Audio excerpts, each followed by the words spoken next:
টানা 5 দিনের অবিশ্রাম বৃষ্টিতে বিপর্যস্ত চট্টগ্রাম বিভাগ।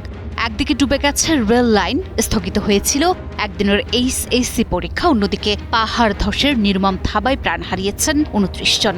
এরই মধ্যে কক্সবাজারের শরণার্থী শিবিরের একটি স্কুলে ক্লাস চলাকালীন পাহাড় ধসে 7 শিশু ও 1 শিক্ষকের মর্মান্তিক মৃত্যু সবাইকে স্তব্ধ করে দিয়েছে।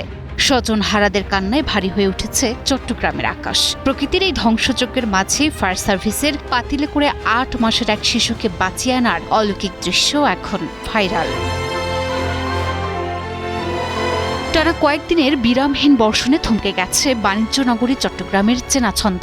চারদিকে শুধু পানি আর পানি। মৌসুমী বায়ু বাংলাদেশের উপর সক্রিয় এবং উত্তর বঙ্গোপসাগরে প্রবল অবস্থায় থাকায় গত 5 দিন ধরে চলছে এই যাতনা। গত 24 ঘণ্টাতেই বৃষ্টির রেকর্ড করা হয়েছে 179.4 মিলিমিটার। আর এর আগে গত মঙ্গলবার চট্টগ্রামের রেকর্ড 412 মিলিমিটার বৃষ্টিপাত হয়, যা ছিল গত 43 বছরের মধ্যে সর্বোচ্চ। বৃষ্টির এই তাণ্ডব সবচেয়ে বড় ট্র্যাজেডি ডেকে এনেছে কক্সবাজারে। পাহাড়ের ঢালে গড়ে ওঠা বিশ্বের বৃহত্তম শরণার্থী শিবিরের একটি স্কুলে ক্লাস চলাকালীন ঘটে ভয়াবহ ভূমিধস। মুহূর্তের মধ্যেই কাদা ও মাটির স্তূপের নিচে তলিয়ে যায় পুরো স্কুল ঘর। উদ্ধারকর্মীরা কাদা খুঁড়ে শিশু এবং শিক্ষকদের উদ্ধার করে। ঘটনাস্থলেই প্রাণ হারায় 4 জন, আর বাকি 4 জন চিকিৎসাধীন অবস্থায় হাসপাতালে মারা যায়। শরণার্থী ত্রাণ ও প্রত্যাবাসন বিষয়ক কমিশনার মোহাম্মদ মিজানুর রহমান এই নির্মম মৃত্যুর খবর নিশ্চিত করেছেন।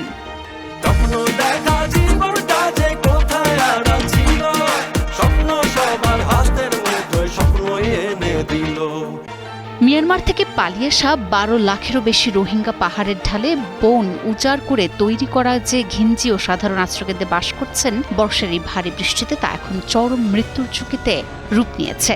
তাছাড়াও গত 3 দিনে চট্টগ্রাম, কক্সবাজার ও রাঙামাটিতে পাহাড় ধসে 29 জনের মৃত্যু হয়েছে।